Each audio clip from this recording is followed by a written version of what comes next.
आज आंदोलन में है। और आज अगर गिरिडीह लोकसभा के चर्चा परिचर्चा की बात कहें तो टुंडी में हमने चर्चा किया, गिरिडीह में चर्चा किया, पीरटाल में चर्चा किया, राजगंज में चर्चा किया, लेकिन जब हमारा कदम बहुआ, नगड़ी, मोहलिडी, निश्चितपुर, बसूरिया, एकरा, लोयाबाद, गडेर में हुआ, तब हमें लगा कि यहाँ एमपी पे चर्चा नहीं होगा, यहाँ कोयले की काली कमाई पे चर्चा होगा। आज मैं आपकी जानकारी के लिए बताना चाहूंगा कि भारत देश में जो कोयला का खनन किया जाता है, इसमें कोल इंडिया 82% खनन का काम करती है, बाकी 18% में उसका योगदान नहीं है। कोल इंडिया कहने का मतलब उसकी जो ECL, NCL, WCL कुल मिलाकर कोल इंडिया की 8 यूनिट है जो 7 खनन का काम करती है, एक डिजाइनिंग और प्लानिंग का काम करती है। ये 82% कोयला खनन करती है, 18% नहीं करती है। तो 18% कौन करते हैं? कोऑपरेटिव सोसाइटी करते हैं, जिनकी जमीन वे लोग करते हैं।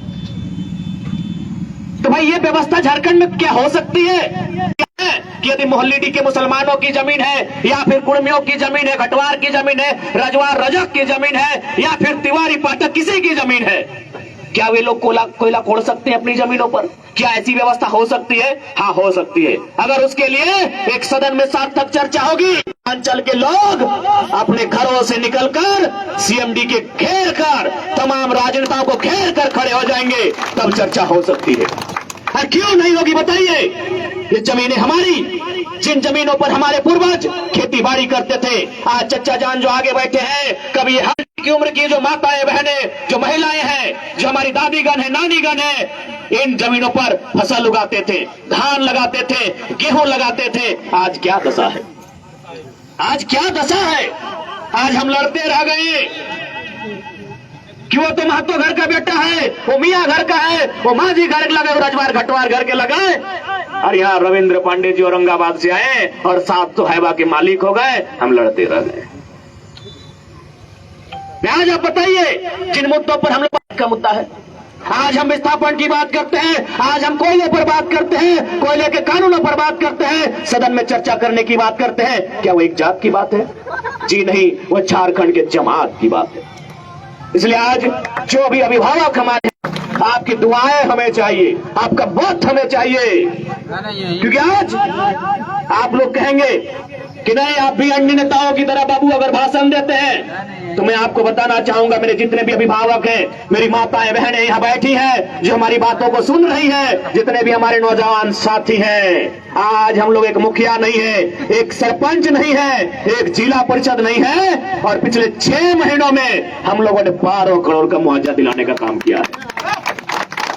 कुछ नहीं है, हम लोग लगभग 800 नियोजन हम लोगों ने दिलाने का काम किया। नाम से जो कितना काम हुआ है उसका हम लोग को भी अनुमान नहीं है। यही काको में कोई एक फैक्ट्री था जहां 30 वर्कर को निकाल दिया गया था। उन्होंने कहा टाइगर को बुलाएं कि आप नौकरी में रखेंगे। आज हम लोग हिम्मत बन के आए हैं, आपको हम हिम्मत देने की आवश्यकता है। और खासकर कोयलांचल में जितने भी लोग बस बसाव करते हैं, मैं अक्सर कहता हूं, आज हमें इस लड़ाई को आर पार लड़नी होगी। आज जब भी कोयलांचल की गलियों से में गुजरते हैं, आज जब भी कोयलांचल के दृश्य को देखते हैं, तो दिल हमारा कांप उठता है, ये शरीर हमारा सिहर उठता है कि क्या परिदृश्य है क्षेत्र का। आज कोयला की बड़ी बड़ी खदानें, उससे निकलता हुआ धुआं, उससे निकलता हुआ प्रदूषण, उससे फैलती बीमारी, और बीमार होकर मरते हुए मेरे झारखंड के लोग, बड़ा तकलीफ होता है, बड़ा दर्द होता है। आज कितने शर्म का विषय है, आज कितने अपमान का विषय है। आज पूरे भारत में आप घूम के आइए, हर जगह किसी योजना के लिए, किसी विकास के काम के लिए जमीन लिया जाता है। हम ये नहीं कहेंगे कि जमीन नहीं लिया जाता है, जमीन लिया जाता है, लेकिन हाँ, अगर जमीन लिया जाता है तो सबसे पहला काम जमीन के बदले जमीन दिया जाता है। क्या बताएंगे इन कोयलांचल में BCCL CCL के माध्यम से कितने लोगों को जमीन के बदले जमीन दिया गया है? क्या ये सवाल हम करें कि नहीं करें? क्या बताएंगे कि कितने लोगों को हमारा यहाँ रोजगार मिला? मैं आपको कहना चाहूंगा कि रोजगार की व्यवस्था पीढ़ी दर पीढ़ी हो। जब तक उस जमीन पर BCCL की योजना रहेगी, तब तक उस विस्थापित परिवार के हाथों में नियोजन रहेगी, ये सुनिश्चित करना होगा। क्यों नहीं सुनिश्चित होगा? क्यों नहीं होगा? ये जब खेत था तो अगर हमारे परदादा ने खेती बाड़ी किया था तो हमारे दादाजी ने भी किया और हमारे पिताजी ने भी किया और आज हम भी कर रहे हैं। हमारे बाद हमारे बेटे करेंगे, हमारे बेटों के बाद हमारे नाती करेंगे, परनाती करेंगे, छरनाती करेंगे। ये जमीन पीढ़ी दर पीढ़ी खेती के काम आती है। तो इसलिए ये व्यवस्था भी होनी चाहिए, सदन में इस बात की भी चर्चा होनी चाहिए। यदि कोई जमीन कोयला खनन के लिए अधिग्रहण की जाती है, जब तक वहां परियोजना रहेगी, जब तक बीसीसीएल का कार्य रहेगा, उस पीड़ित परिवार के हिस्से में हर बार एक नौकरी रहेगी। 40 साल के लिए क्यों करेंगे? 40 साल के बाद हम कहां जाएंगे? आप ही बताइए कि हम लोग गलत मुद्दों के साथ लड़ रहे हैं। 40 साल नौकरी करने के लिए है? ये 4000 साल पहले से खेत खलिहान, ये बाग, ये बगीचे, ये गांव, ये गलियारे,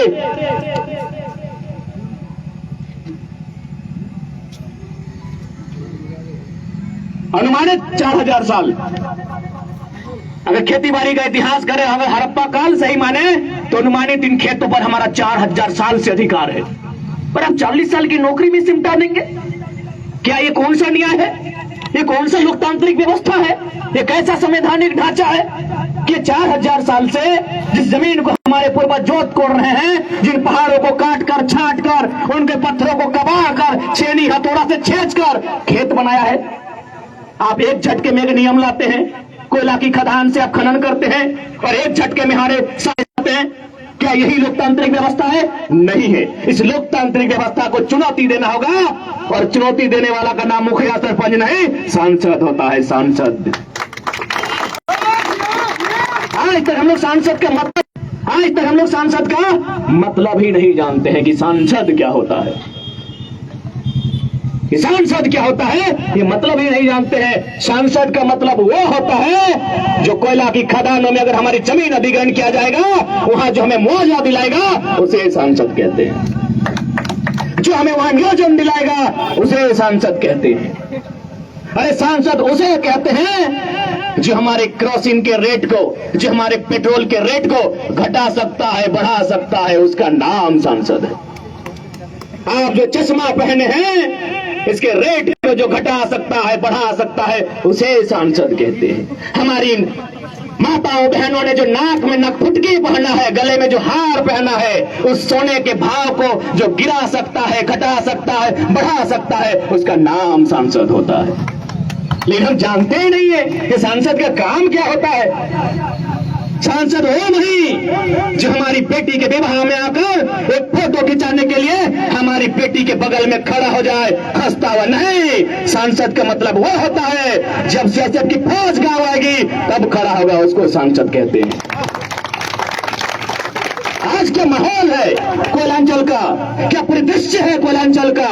गाँव हमारा, जमीनें हमारी और सियासत की लाठियां भी हमें, सियासत की लाठियां भी हमें, फर्जी एफआईआर हमको, केस मुकदमे हमको।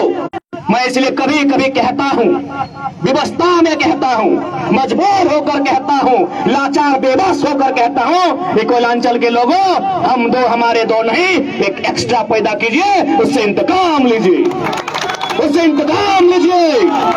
इंतकाम किससे? उस जीएम भरत जीएम से। इंतकाम किससे? उस भूमि पदाधिकारी से। इंतकाम कैसे? उस कलेक्टर से जिसके कार्यकाल में हमारे साथ इंसाफ नहीं हुआ है, उससे इंतकाम लीजिए। क्योंकि जीने के लिए यहां कोई नहीं आया है। प्रधानमंत्री है या राष्ट्रपति रहे या कलेक्टर रहे या सुपरिंटेंडेंट ऑफ पुलिस रहे, मौत सबको आएगी। कोई शमशान की यात्रा तय करेगा, कोई कब्रिस्तान की यात्रा तय करेगा, जीने के लिए कोई नहीं आया है। क्यों डरेंगे उनके फर्जी एफआईआर से? क्यों डरेंगे उनके झूठे मुकदमों से? क्यों डरेंगे सियासत की गोलियों से? ये हमारी जमीनें हैं, ये हमारा खेत है, ये हमारा गांव है, ये हमारा हक है, ये हमारा अधिकार है। अब की बार सांसद ऐसा चुनिए जो भागे नहीं, भिड़े आपके लिए, लड़े आपके लिए, डटे आपके लिए। आज तक हमारे लोग जानते ही नहीं है कि सांसद का काम क्या होता है, विधायक का काम क्या होता है। सांसद जमीन अगर एनएचआई में जाए, या किसी बीसीसीएल की योजना में जाए या फिर किसी कारखाने में जाए, वहां आपकी जमीन के रेट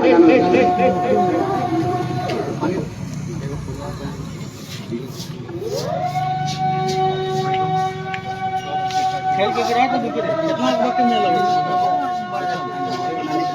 पागल लग रहा है ये नहीं हमारा नाम से पागल लग के करता है ठीक है पागल लग रहा है तो गाड़ी जाके ला ठीक हो जो मतलब 3 और पैसे देने के बोला कोई दिक्कत नहीं, शेर है शेर अभी दिक्कत है शेर वालों का दिक्कत